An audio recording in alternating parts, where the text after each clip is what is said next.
একজন মুসলমানের জন্য ইবাদতের সবচাইতে বড় মৌসুম, ইবাদতের সবচাইতে বড় সিজন, নেক আমলের সবচাইতে সুবর্ণ সুযোগ, আমল এবং ইবাদতের ভরা বসন্ত হলো রমাদানুল করিম। সেই রমাদানুল করিম আমাদের দোরগোড়ায় উপস্থিত হতে চলেছে। আজ আমরা কোরআন এবং হাদিসের আলোকে রমাদানের 27টি বিশেষ করণীয় বর্জনীয় সম্পর্কে কোরআন এবং হাদিসের আলোকে কিছু কথা আরজ করব। ওমা তৌফিক ইল্লা বিল্লাহ। বছরের 11 মাসে আমাদের আমল এবং ইবাদতের যেটুকু ঘাটতি হয়, যেটুকু ত্রুটি বিচ্যুতি থাকে, সেই ইবাদত এবং নেকামলের ত্রুটি বিচ্যুতি এবং ঘাটতি পোষায় নেওয়ার জন্য রমাদান হলো আমাদের জীবনের সবচেয়ে বড় এবং সুবর্ণ সুযোগ। রমাদান মাস উপলক্ষে বিশেষ যে 27টি আমলের কথা আমরা বলতে চাই, তার প্রথম আমলটি হলো চাঁদ দেখা। রমাদান মাসের চাঁদ শাবানের শেষ দিনে আমরা পশ্চিম আকাশে তালাশ করব, অনুসন্ধান করব। রমাদানের দ্বিতীয় আমল হলো সবচেয়ে গুরুত্বপূর্ণ আমল, সেটা হলো সিয়াম সাধনা, রোজা রাখা। প্রত্যেক প্রাপ্তবয়স্ক সুস্থ মস্তিষ্ক সম্পন্ন নারী এবং পুরুষ তিনি যদি মুসলমান হয়ে থাকেন, তাহলে সেক্ষেত্রে তার উপরে আল্লাহ রাব্বুল আলামিন রমাদানের দিনের বেলায় রোজা রাখা, সিয়াম সাধনাকে ফরজ করেছেন। প্রত্যেক প্রাপ্তবয়স্ক মুসলিম নারী এবং পুরুষ যদি সুস্থ সবল হয়ে থাকেন, আল্লাহ রাব্বুল আলামিন এই ফরজটাকে পালন করতে হবে। আল্লাহ বলেছেন, কুতিবা আলাইকুমুস সিয়াম, তোমাদের উপরে রোজা রাখাটাকে ফরজ করা হয়েছে। অতএব রমজানের দিনের বেলা রোজা রাখা হলো রমজানের সবচেয়ে বড় আমল। এটা হলো দ্বিতীয় আমল বলেছি। নাম্বার 3, রমাদান মাস উপলক্ষে রাতের বেলা তারাবির নামাজ আদায় করা, এটা রমাদানের তৃতীয় আমল। নবী করিম সাল্লাল্লাহু আলাইহি সাল্লাম বলেছেন, মান কামা রমাদানা ঈমানান ওয়া ইহতিসাবা গুফিরা লাহু মা তাকাদ্দামা মিন যামবি। যে ব্যক্তি রমজান মাসে রাতে দাঁড়িয়ে ঈমানের সাথে, ইখলাসের সাথে আল্লাহর কাছ থেকে সওয়াব পাওয়ার আশায় তারাবির নামাজ পড়বে, তার পূর্বের সমস্ত গুনাহ খাতা মাফ করে দেওয়া হবে। রমজানের চতুর্থ আমল হলো সাহারি করা। আমরা অনেকে ইচ্ছাকৃতভাবে সাহারি করি না, হয়তো কখনো ভালো লাগে না সাহারি করতে, খাওয়ার রুচি থাকে না, আমরা সাহারি খাই না। সাহারি খাওয়া ছাড়াও যদি কেউ রোজা রাখে, রোজা হয়ে যাবে, কিন্তু সাহারি খেলে আপনার খাদ্য গ্রহণ হবে, পাশাপাশি আপনি সওয়াব লাভ করবেন। 5 নম্বর আমল হলো সাহারিটা শেষের দিকে খাওয়া। এখনো অনেক মুরব্বীরা আছেন গ্রামাঞ্চলে, তারা মাঝরাতে সাহারি খেয়ে ফেলেন, 12টা-1টার দিকে সাহারি খেয়ে ফেলেন। সাহারি খাওয়ার জন্য সবচেয়ে উত্তম সময় হলো রাতের শেষ প্রহরের একেবারে শেষের দিকে। 6 নম্বর আমল হলো রমজান উপলক্ষে ইফতার করা। ইফতার মানে নাস্তা খাওয়া। সারা বছর আমরা দিনের বেলায় শুরুতে নাস্তা খাই, কিন্তু এর কারণে কোনো সওয়াব আমাদের আমল নামায় লেখা হবে এমন কোনো কথা বলা হয় নাই। কিন্তু রমজান মাসের সন্ধ্যা যখন আপনি ইফতার খাবেন, এই ইফতার খাওয়ার মাধ্যমে আপনি একটা সুন্নাহর উপর আমল করলেন, এটার কারণে আপনার আমল নামাতে একটা সওয়াব লেখা হবে। সওয়াবের আশা যদি আপনার থাকে, ইফতারের নিয়ত যদি আপনার থাকে, তাহলে এর মাধ্যমে আপনি সওয়াব লাভ করবেন। 7 নম্বরের আমল হলো ইফতারটা তাড়াতাড়ি করা, ইফতার বিলম্বে না করা। আমরা অনেকে আছি ইফতার অনেক বেশি দেরি করি। আমরা মনে করি যত দেরি করে ইফতার করা যায় ততই বোধহয় রোজাটা নিশ্চিতভাবে শুদ্ধ হয়, সঠিক হয়। এটা ভুল ধারণা। নবী করিম সাল্লাল্লাহু আলাইহি সাল্লাম বলেছেন, যতদিন পর্যন্ত এই উম্মত মুসলমান জাতি ইফতার দ্রুততার সাথে করবে, অর্থাৎ ওয়াক্ত হওয়ার পর আর বিলম্ব করবে না, ততদিন পর্যন্ত তারা কল্যাণের মধ্যে থাকবে। 8 নম্বরের রমজানের আমল হলো ইফতারের দোয়া পড়া। ইফতারের দোয়াটা আমরা অনেকে জানিও না, আবার অনেকে জানলেও সেটা কখন পড়তে হয় সেটা জানি না। ইফতারের শুরুতে বিসমিল্লাহ বলে ইফতার শুরু করতে হবে, ইফতার করার শেষ, এরপরে দোয়া পড়তে হবে। আমরা অনেকে ইফতারের আগে দোয়া পড়ি, এই দোয়াটা ইফতার দোয়াটা পড়তে হয় ইফতারের পরে। দোয়াটা হলো যাহাবাজ জামা ওয়াবতাল্লাতিল উরুক ওয়া সাবাতাল আজরু ইনশাআল্লাহ, এটা হলো দোয়া। 9 নম্বরের আমল হলো ইফতার এবং সাহারি উভয়টাতে খেজুর খাওয়া, এটা সুন্নাহ। খেজুরের মধ্যে প্রচুর খাদ্য শক্তি আছে। আমরা রমজান মাসে যে রোজা রাখি, সারাদিন পানাহার বর্জন করে থাকি, আমরা যদি সাহারিতে খেজুর খাই, আমাদের শরীরে প্রচুর পরিমাণ খাদ্য শক্তি থাকবে। 10 নম্বরের রমজানের আমল হলো দিনভর বেশি বেশি দোয়া করতে থাকা। ভাইরা আমার, রোজাদার ব্যক্তির দোয়া আল্লাহ রাব্বুল আলামিন ফিরিয়ে দেন না। রোজাদার ব্যক্তি দিনভর আল্লাহর কাছে দোয়া করতে থাকলে সে দোয়া কবুল হয়। নবী করিম সাল্লাল্লাহু আলাইহি সাল্লাম বলেছেন যে কয়েক ব্যক্তির দোয়া ফেরত দেওয়া হয় না, এর ভিতরে একজন হলেন আস-সাইমু হাত্তা ইফতির। রোজাদার ব্যক্তি ইফতার করা পর্যন্ত তার দোয়া কবুল হতে থাকে। আপনি রোজাদার অবস্থায় দোকানে কাজ করছেন, খেতে খামারে কাজ করছেন, আপনি ব্যবসা প্রতিষ্ঠানে কাজ করছেন, আপনি রাস্তায় হাঁটাচলা করছেন, মা বোনরা বাসা বাড়িতে গৃহস্থলী কাজকর্ম করছেন, এই কাজের ফাঁকে ফাঁকে ওযু নেই, অসুবিধা নেই, এই অবস্থায় আপনি দোয়া করতে থাকেন। রোজাদার অবস্থায় দোয়া কবুল হয়। সারাদিন আপনি মনে মনে আপনার চাওয়াগুলো আল্লাহর কাছে নিবেদন করেন, আল্লাহর সাথে আপনি কথা বলতে থাকেন, কারণ দোয়া কবুলের একটা মোক্ষম সময় হলো রমজান মাসে এই রোজা অবস্থায়। 11 নম্বর রমজানের বিশেষ আমল হলো সকল প্রকার পাপাচার বর্জন করা, কারণ রমজানের রোজার উদ্দেশ্যই হলো আমরা যেন পাপাচার বর্জন করতে পারি। 12 নম্বর আমল হলো পাপাচারের মধ্যে আবার বিশেষ করে মিথ্যা কথা, মিথ্যা কাজ, প্রতারণা 2 নম্বরই, এগুলো পরিহার করে চলা। এগুলো অন্য সময় তো পরিহার করতেই হবে, রমজানে আরো বিশেষ গুরুত্বের সাথে পরিহার করতে হবে। বুখারীর হাদিসে আসছে, নবী করিম সাল্লাল্লাহু আলাইহি সাল্লাম বলেছেন, মাল্লাম ইয়াদা কাওলাজ জুরি ওয়াল আমাল বিহি ফালাইসা লিল্লাহি হাজা আন ইয়াদা তাআমাহু ওয়া শারাবা। যে ব্যক্তি মিথ্যা কথা, মিথ্যা কাজ এগুলো ছাড়লো না, সেই ব্যক্তির উপবাস থাকায় আল্লাহর কোনো ঠেকা পড়ে নাই।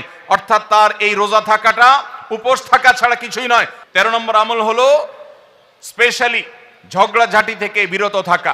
14 নম্বর বিশেষ আমল হলো সাধারণ যত আমল আছে, সাধারণ যত ভালো কাজ আছে, সেই ভালো কাজগুলো এই মাসে সবচেয়ে বেশি গুরুত্বের সাথে করা। কারণ আপনারা জানেন নবী করিম সাল্লাল্লাহু আলাইহি সাল্লাম বলেছেন, রমজানের শুরুর দিকে আল্লাহর পক্ষ থেকে এক ফেরেশতা ঘোষণা দিতে থাকে, ইয়া বাগিয়াল খায়র আকবিল। তোমাদের মধ্যে কেউ কি কোনো কল্যাণের পথে চলতে চায়, এমন কোন মানুষ আছে যে কল্যাণকামী, যে ভালো কাজ করতে চায়, তাহলে সে যেন অগ্রসর হয়। কারণ ভালো কাজ করার মৌসুম এসেছে, সময় এসেছে, সুবর্ণ সুযোগ এসেছে। এটা আমল করার সময়, এটা নিজের আমল নামার শূন্য স্থানগুলো পূরণ করার সময়, এটা জান্নাতের পথে এগিয়ে যাওয়ার সময়। অতএব যত নেক আমল আছে, সেটা যেই ধরনেরই হোক না কেন, সকল ভালো কাজ সবচেয়ে বেশি করতে হবে এই রমজান মাসে। 15 নম্বর আমল হলো খুব গুরুত্বের সাথে ইস্তেগফার করা, আল্লাহর কাছে গুনাহ মাফ চাওয়া। এটা হলো 15 নম্বর আমল, যে গুনাহগুলো মাফ করাবো, জাহান্নাম থেকে মুক্তির পরোয়ানা দেয়া হয়, সেটি আমার নামটা যেন সেই তালিকায় যায়, সেই চেষ্টা আমরা করব প্রতিদিন।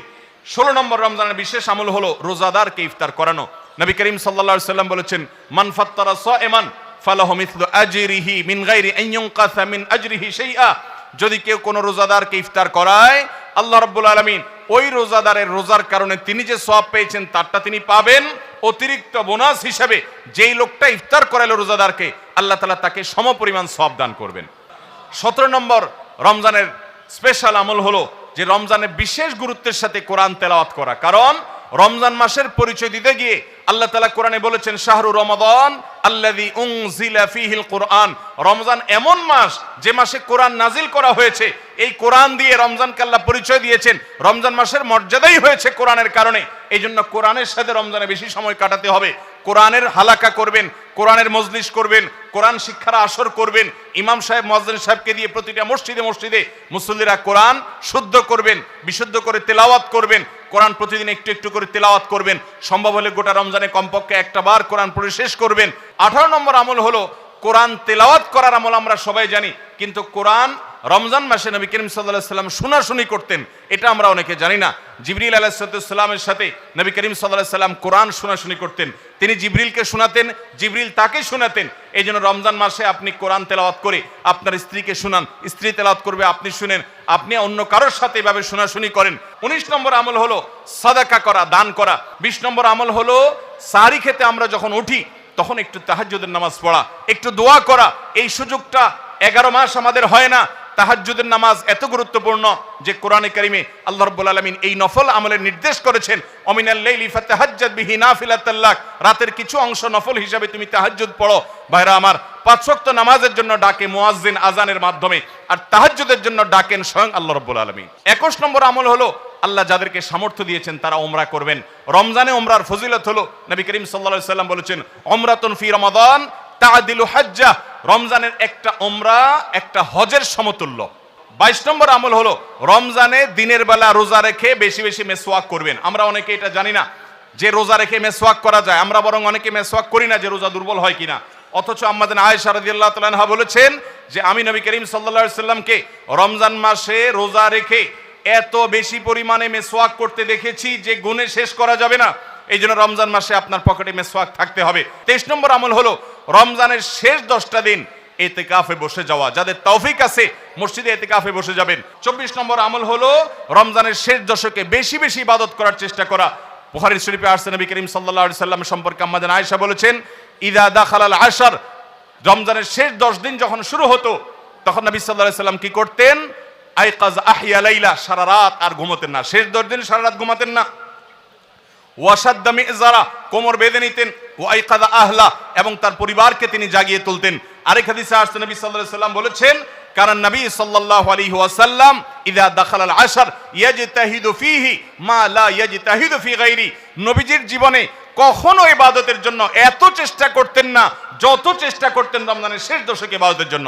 25 নম্বর আমল হলো লাইলাতুল কদর তালাশ করা। নবী করিম সাল্লাল্লাহু আলাইহি সাল্লাম বলেছেন, তাহাররু লাইলাতুল কদর ফিল ভিত্রি মিনাল আশরিল আওয়াখির মিন রমাদান, তোমরা রমজানের শেষ দশকের বেজোড় রাতগুলোতে লাইলাতুল কদর বেশি বেশি করে তালাশ করো। বেজোড় রাতগুলোতে বেশি বেশি, শেষ দশকের প্রত্যেক রাতেই জেগে জেগে ইবাদত করা কদর হতে পারে সে আশায়। কদরের একটা রাত যদি ইবাদত করতে পারেন আপনি, তাহলে 1000 মাস ইবাদতের চাইতে বেশি উত্তম হবে, আপনার আমলনামাতে সওয়াব বেশি জমা হবে। 25 নম্বর আমল হলো লাইলাতুল কদর তালাশ করা। শেষ দশকের সবগুলো রাতে, সম্ভব না হলে বেজোড় রাতে। আল্লাহ আমাদেরকে তৌফিক দান করুন। আর 26 নম্বর আমল হলো লাইলাতুল কদর যদি আমরা পেয়ে যাই, মনে হয় যে এটা লাইলাতুল কদর হতে পারে, তাহলে একটা বিশেষ দোয়া পড়া। দোয়াটা হলো আল্লাহুম্মা ইন্নাকা আফুউন তুহিব্বুল আফওয়া ফাআফু আন্নি, হে আল্লাহ আপনি ক্ষমাশীল, আপনি ক্ষমা করতে ভালোবাসেন, পছন্দ করেন, আপনি আমাকে ক্ষমা করুন। এই দোয়াটা পড়বো তো ইনশাআল্লাহ। 27 নম্বর এবং সর্বশেষ আমল হলো রমজানের শেষে, ঈদের চাঁদ দেখা যাওয়ার পর অথবা ঈদের চাঁদ দেখা যাওয়ার একদিন আগেও করা যায়, ফিতরা আদায় করা, গরিবদের বাসায় খাদ্য পৌঁছে দেওয়া। এটা কেন করব? নবী করিম সাল্লাল্লাহু আলাইহি সাল্লাম বলেছেন, যাকাতুল ফিত্রে তুহরাতান লিস-সাইমি আনিল লাগবি ওয়ার রাফাস ওয়া তু'মাতান লিল মাসাকিন। ফিতরা এটা হলো দুইটা উদ্দেশ্যে। এক হলো রোজা রেখে আমাদের যে ছোটখাটো ভুল ত্রুটি হয়, অনর্থক কথা হয়ে যায়, এগুলো থেকে রোজাটাকে পরিচ্ছন্ন করার জন্য সদকায়ে ফিতর বা আমরা যে ফিতরা দেই এটা ভূমিকা রাখে, এটা কার্যকর হয়, আমাদের রোজাকে ত্রুটিমুক্ত করে দেয়, রিফাইন্ড করে দেয়। আর দ্বিতীয়ত হলো ঈদের দিন গরিব দুঃখীদের বাসায় খাবারের নিশ্চয়তা এনে দেয়।